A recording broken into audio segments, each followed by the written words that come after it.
I'm getting ready to make a series of videos dealing with the Immaculate Conception of Mary. Probably 3, maybe 4 videos. But before I did that, I wanted to bring up something. Uh, the Immaculate Conception of Mary is basically this for those people who don't know.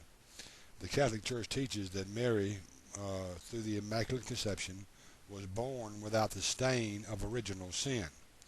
Now, on this video and the others, I hope people won't come in and ask about her parents or her grandparents or her great-grandparents or her great-great-grandparents.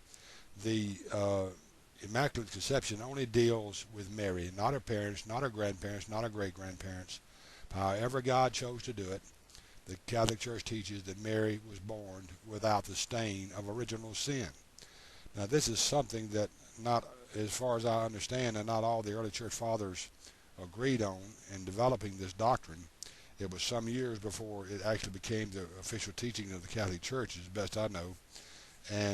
But when it was formulated, it did become an official teaching of the Catholic Church that Mary was, through the Immaculate Conception, was born without the stain of original sin. And again, it had nothing to do with her parents not being sinless, or her grandparents, or her great-grandparents. It just involved Mary. Of all the places to find what I think is the validation of this, though, would be in the writings of Ellen White, the so-called prophetess of the Seventh-day Adventist organization. And not knowing it, I believe she has validated the Immaculate Conception for the Catholic Church, as though it needed any validation. It had already been validated. But it seems like that Miss White used to have these flights through the universe where she would have these visions about the solar system and come back and describe those things in a vision.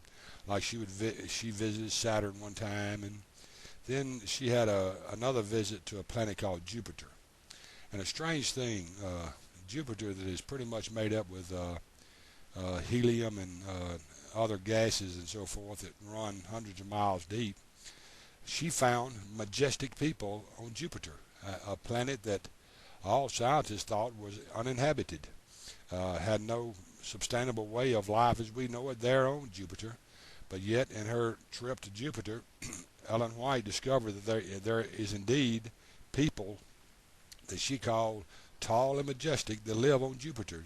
Imagine that, an entire race of people living on Jupiter. But that wasn't what really struck my eye about it, though. What struck my eye about it was this.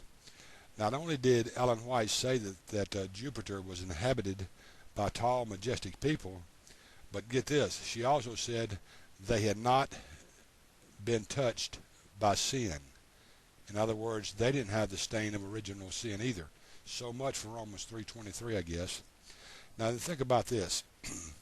If God can create Jupiter and a whole planet full of sinless people, and it's got to be true because Ellen White said that the entire planet was inhabited by tall, majestic people that were without sin. If he can create an entire planet of people without sin, why does anyone find it difficult for him to have one person on earth born without the stain of original sin? So in some way, I guess, we have Ellen White to thank for, in the Protestant world, I guess, validating the truth of the Immaculate Conception of Mary. So until next time, this has been Golly saying, beam me up, Scotty.